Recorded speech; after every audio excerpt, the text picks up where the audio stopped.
You are listening to Season 2 of The Diary of a Wannabe Writer, the short and often daily podcast in which I chronicle my life and attempt to be a writer by writing daily. Sometimes.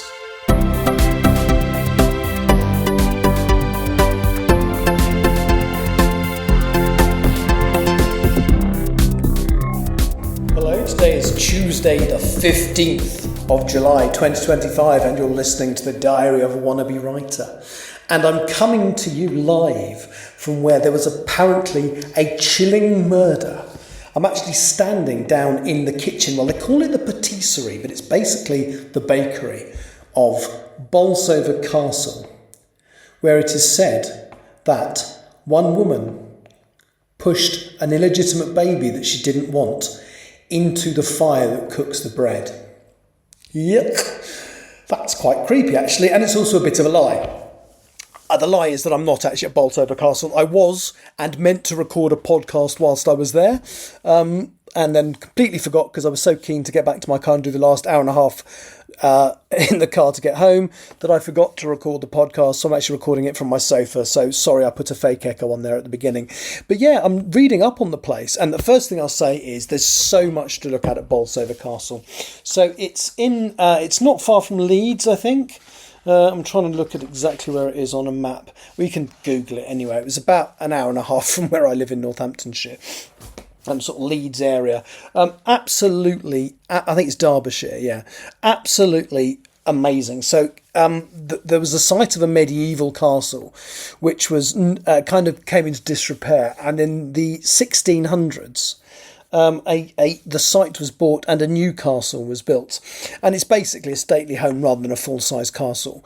But what's lovely is there are bits that are completely intact. So the main castle, what they call the little castle, because compared to what was on the site previously, it was a little castle. That's all fully intact, and as I say, that's really, I didn't expect there to be quite as much there, to be honest. So as well as wandering around all the function rooms and the state rooms, and there's even a meeting room for if the Lord wanted to invite people in but didn't really want them to get them into the party spirit.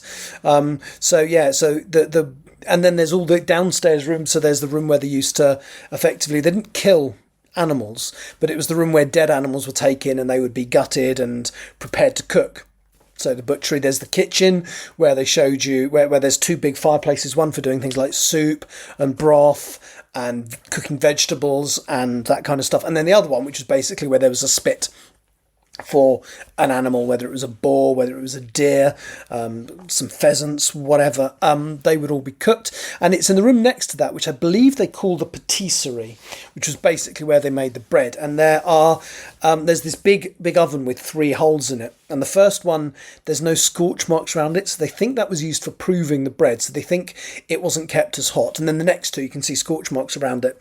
But it's the 2 holes underneath, which is where you used to shovel the coal to keep it going, that the rumour is that a mother who had an illegitimate baby pushed it to get rid of it, which was just quite ghastly. I mean, what a horrendous and horrible thing to do. But what I didn't realise is it said that this place is haunted, and the tour guide did talk about some of the ghosts. But there are loads. So he did say that there was there's a room that before COVID, one of the big rooms upstairs was used to hold weddings in, and then there was a room at the side where they used to go and sign the register. And there was a woman who, quite often people who were signing the register would look into the corner and see the ghost of a woman there. Now, I have to say, I already think I know what happened there, because I was looking at the tour guide who was giving the speech about what happened, and then I looked over to him into the corner, and there was a figure in the corner, but it was an after image of him, because I've been looking at him whilst he was talking and then staring into a dark corner. There was a figure there, but it wasn't moving. I'm pretty sure it was him. It might have been him, it might not have been. Was he wearing a dress? Can't remember. Yeah, so it's supposedly very haunted, and also apparently a child fell down the steps to the kitchen, and they did say who it was, and I can't work out if it was the kids of one of the one of the servants, or whether it was one of the family who lived there.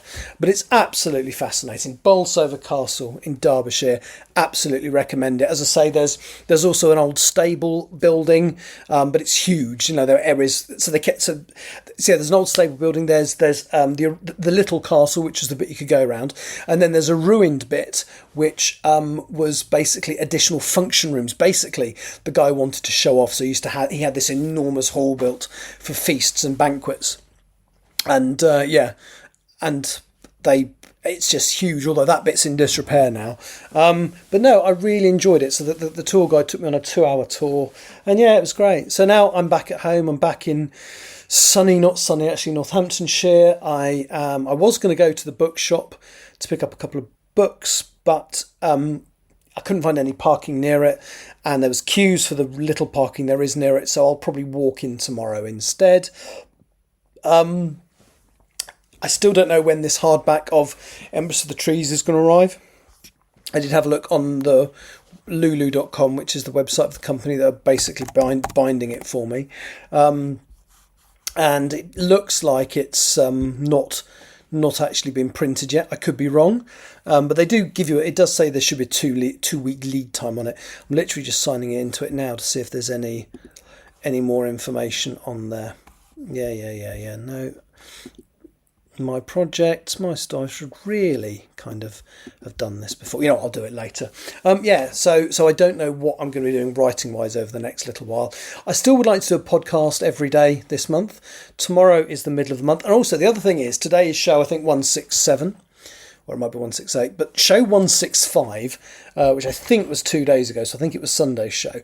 I really should have celebrated more, because I did 200 last year, and with doing 165 this year, that was my 365th show. So it's effectively an episode for every day of the week, every day of the year, which is pretty impressive. I'm just checking. Yeah, it was the 12th. So it was Sunday's show was that 365th. But I must carry on.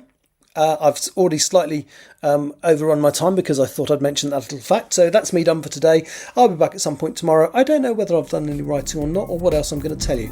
You'll just have to listen and find out. Thank you for listening. Take care. Bye-bye. You have been listening to The Diary of a Wannabe Writer. For more information about what I'm writing, go to linktr.ee/Richard Writes, capital R, capital W, where you can find details of my website and social media. I may see you there.